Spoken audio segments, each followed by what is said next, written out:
Lyca மற்றும் red giant movies தயாரிப்பில் பிரம்மாண்ட இயக்குநர் சங்கர் இயக்கத்தில் உலகநாயகன் கமல்ஹாசன் நடித்த இந்தியன் 2 ஜூலை 12 முதல் உலகமெங்கும் திரையரங்குகளில்.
அண்மைச் செய்தி.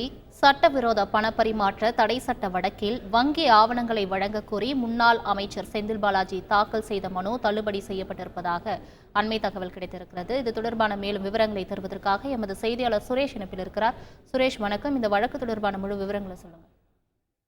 வணக்கம். சட்டவிரோத பணப்பரிமாற்ற தடை சட்ட வழக்கிலிருந்து விடுவிக்க கோரி முன்னாள் அமைச்சர் செந்தில் பாலாஜி தாக்கல் செய்த மனு மீதான உத்தரவை தள்ளி வைக்க வேண்டும் என்ற கோரிக்கையுடன் செந்தில் பாலாஜி தரப்பில் 3 புதிய மனுக்கள் தாக்கல் செய்யப்பட்டிருந்தன.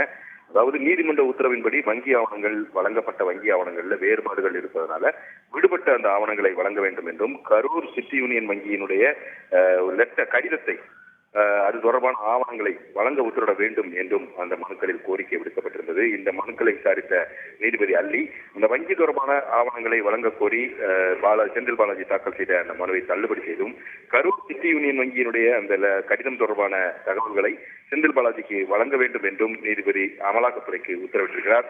அதே போல அமலாக்கத்துறை வழக்கிலிருந்து விடுவிக்க கோரிய மனு மீதான தீர்ப்பை தள்ளி வைக்க வேண்டும் என்ற கோரிக்கையுடன் தாக்கல் செய்யப்பட்ட மனு மீதான விசாரணை, அதாவது செந்தில் பாலாஜி தரப்பு வாதத்திற்காக அந்த வழக்கினுடைய விசாரணையானது ஜூலை 10ஆம் தேதிக்கு தள்ளி வைக்கப்பட்டிருக்கிறது.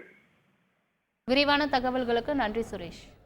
லைகா மற்றும் ரெட் ஜெயண்ட் மூவிஸ் தயாரிப்பில் பிரம்மாண்ட இயக்குநர் சங்கர் இயக்கத்தில் உலகநாயகன் கமல்ஹாசன் நடித்த இந்தியன் 2 ஜூலை 12 முதல் உலகமெங்கும் திரையரங்குகளில்.